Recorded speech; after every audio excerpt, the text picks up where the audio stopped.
begitu. Maka orang dulu itu karena susah pakaian, belum ada penjual cakar.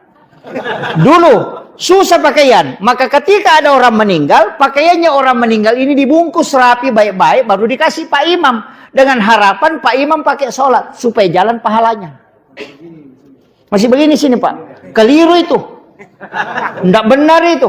Jangan pakaiannya orang meninggal, kasih hitung songkok 150, sarung 200.000, baju 300.000, misalnya 700.000. Ambil uang 700.000, masukkan ke dalam amplop, baru tulis, mohon dibelikan 1 setel pakaian sholat untuk wakafnya almarhum atau almarhumah. Kasih Pak Imam, nanti dia beli sendiri warna apa nak suka. Kan itu kesalahannya kita, bajunya orang meninggal dikasih Pak Imam. Nah imamnya orang kecil, jasnya panjang, hilang tangannya. Ini kan karena tidak paham. Yang dilihat adalah fungsinya, bukan sedekahnya dulu.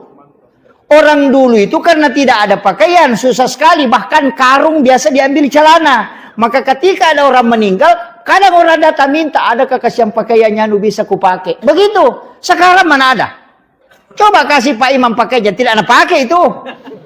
Sama kasur, dikasih kasur, kapok. Tidak ada pakai Pak Imam, nak kesini di atas itu atau nak bawa ke toko, nak jual kembali. Nah spring baby nak pakai Pak Imam, bukan itu. Ini penting kita tahu. Karena itu tidak banyak orang tidak luruskan itu. Karena hakikatnya yang dicari, apa tujuannya?